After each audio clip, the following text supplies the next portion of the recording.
பிழையறிதல். So என்னோடய notes எல்லாத்தையும் நான் ஷேர் பண்ணியிருக்கேன். ஸோ இந்த நோட்ஸ் வந்து கண்டிப்பாக யூஸ்ஃபுல்லாக இருக்கும் ஹவுஸ் ஒய்ஃப்க்கு. ஏன்னா ஒரு 3 நிமிஷம் ஒரு வீடியோ போச்சுன்னா அந்த 3 நிமிஷத்துலேயே அவங்க எல்லாத்தையும் படித்து முடிச்சிடலாம்.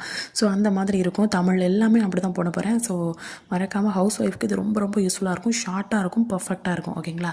ஸோ ஸ்டார்ட் பண்ணலாம். ஒருமை பன்மை பிழையறிதல் என்னென்ன மிஸ்டேக் பண்ணுவோம் அதை எப்படிலாம் நம்ம சரி பண்ணலாம் அப்படின்னு சொல்லி பார்க்கலாம். இப்போ 8 தொகைகள் அப்படின்னு சொல்கிறாங்க இல்லையா?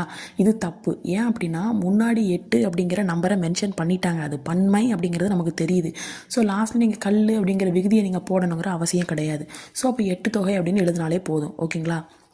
ஸோ நெக்ஸ்ட் வந்து பல, சில இந்த மாதிரிலாம் நிறைய வார்த்தைகளை பேசியிருப்பீங்க. ஸோ அப்போ நம்ம என்ன பண்ணோம், அது வந்து அக்ரிணைக்கு மட்டும்தான் பேசணும். ஓகேங்களா?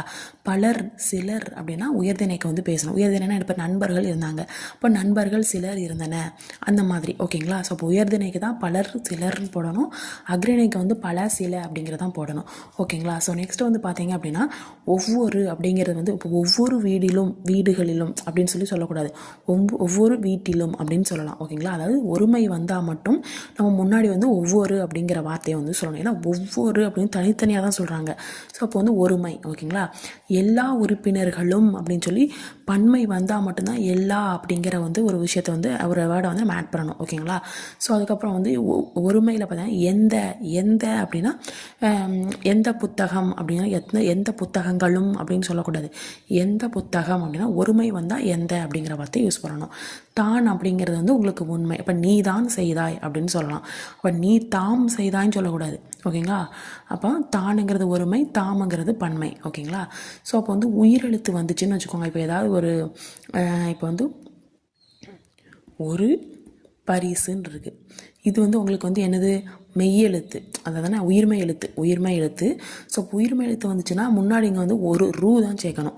ஒருவேளை இந்த இடத்துல உங்களுக்கு உயிரெழுத்து வந்துச்சுன்னு வச்சுக்கோங்க, அந்த இதில் ஏதாவது ஒன்று வந்துச்சுன்னு வச்சுக்கோங்க, அப்போ நீங்கள் என்ன பண்ணணும், ஓர் அப்படின்னு சேர்க்கணும். உயிர் வந்துச்சுன்னா ஓர், மெய்யெழுத்து உயிர்மை எழுத்து வந்துச்சுன்னா மெய்யெழுத்து வராது, உயிர்மை எழுத்து வந்துச்சுன்னா உங்களுக்கு வந்து ஒரு.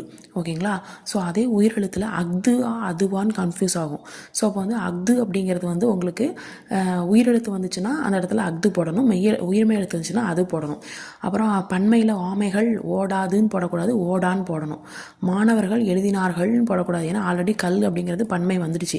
ஸோ இப்போ எழுதினர் அப்படின்னு தான் போடணும்.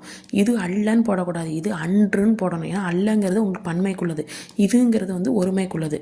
மங்கையர்க்கரசியார் அப்படிங்கிறது ஒரு என்ன சொல்கிறது, ஒரு மிகப்பெரிய ஒரு இது. ஓகேங்களா? ஸோ அதுக்கு வந்து பேசினால்னு சொல்லி மரியாதை இல்லாமல் பேசக்கூடாது. மங்கையர்க்கரசியார் பேசினார் அப்படின்னு சொல்லி மரியாதையோட பேசணும். தங்கை வருகிறதுன்னு சொல்லக்கூடாது, தங்கை வருகிறாள். திட்டங்கள்